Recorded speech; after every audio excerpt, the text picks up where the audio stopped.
राधे प्यारे भक्तों, शाम सदाशिव चैनल में आप सभी का स्वागत है। आज हम आपके लिए लेकर आए हैं कार्तिक महात्म्य का 24वां अध्याय। तो आइए सुनते हैं। राजा भृगु ने देव ऋषि श्री नारद जी से पूछा, नारद जी, आपने तुलसी के इतिहास व्रत महात्म्य के बारे में कहा है, अब आप यह बतलाए कृपा करके क्या इस कार्तिक मास में और देवताओं का पूजन होता है, यह भी मुझे समझा कर कहिए। श्री नारद जी बोले, पहले समय पर्वत के निकट कर्तिपुर में एक धर्मात्मा धर्मदत्त नामक ब्राह्मण रहता था। वह भगवान विष्णु के सब व्रत करता था और 8 पहर उनकी भक्ति में तत्लीन रहता था। एक दिन कार्तिक मास में एक पहर रात शेष रहने पर जागरण के लिए भगवान विष्णु के मंदिर में गया। वह हर प्रकार की सामग्री लेकर पूजा करने के लिए जा रहा था।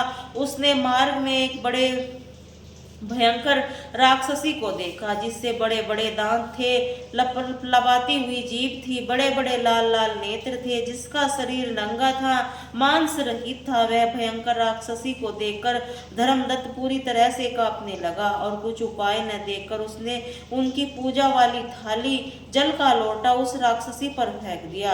क्योंकि उसने भगवत नाम का जप करते हुए वह सामग्री और जल का लोटा जिसके लिए तुलसी दल पड़ा था उसको मरा था। इससे उसके जन्म जन्मांतर के पाप नष्ट हो गए और उसका अपना पूर्व जन्म स्मरण आया। वह हाथ जोड़कर धर्मदत्त के चरणों में गिर पड़ी। उसने कहा, हे विप्र, मैं पूर्व जन्म के कर्मों के फल से अव्यवस्था को प्राप्त हुई हूँ।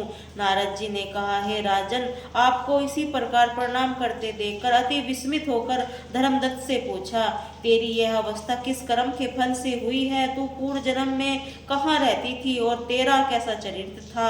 यह सब कुछ तू मुझे बतला। उस राक्षसी ने, जिसका नाम कहला था, उसने कहा, हे ब्राह्मण, सौराष्ट्र में भिक्षुक नामक एक ब्राह्मण रहता था।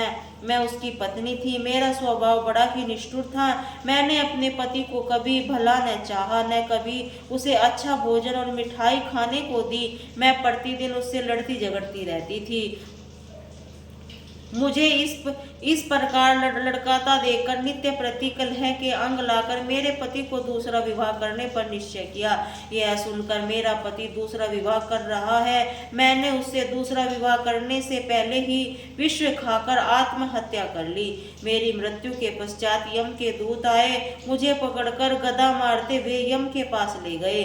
यमराज ने मुझे देखकर चित्रगुप्त से पूछा, हे चित्रगुप्त, इसने क्या कर्म किया है? जो भी कर्म इसने किए हैं उन सबको उसका फल भोगना होगा। चित्रगुप्त ने महाराज से कहा, इसने अपने जीवन में कोई भी अच्छा काम नहीं किया है। सदा अपने पति को खराब भोजन देकर आप सदा अच्छा भोजन खाती रही। इसके लिए यह विष्ठा खाने वाली इसको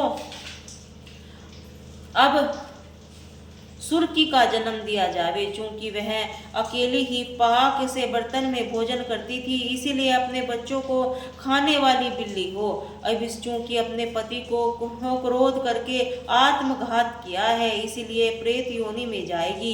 अब आप इसे अपने दूतों द्वारा मरु स्थान पर भेज दीजिए। वहां पर बहुत दिनों तक प्रेत योनि में रहकर फिर यह पापिन अपनी तीनों योनियों को भोग ले। विप्रांत में 500 वर्ष में प्रेत योनि में हूँ और भूख प्यास के कारण इतने दुखी रहती थी कि एक दिन भूख से तंग आकर मैंने एक वैश्य के शरीर में प्रविष्ट हो गई। उसके शरीर द्वारा मैं कृष्णा और वेणी के संगम पर इस संदेह में आ पहुंची। मैं इस वैश्य के शरीर में रहती थी कि एक दिन भगवान शंकर विष्णु भगवान ने मुझको बताए शरीर में बाहर निकाल दिया, जिससे फिर मैं आपको दिखाई दी। आपके लोटे में तुलसी जल का एक छींटा मेरे ऊपर आ पड़ा, जिससे कि मेरे सब पाप नष्ट हो गए। हे द्विजोंद, अब आप मुझे यह बतलाइए कि आगे होने वाली योनियां, तीनों योनियां में इस प्रेत देह की मेरी मुक्ति किस तरह होगी? धर्मदत्त कहला की बात सुनकर उससे पिछले कर्मों की उसकी वर्तमान अवस्था को देखकर बड़ा दुखी हुआ। उसका दुख देखकर उसका चिंत पिघल गया। फिर उसने दुखित भाव से कहा, बोली श्री राधे राधे।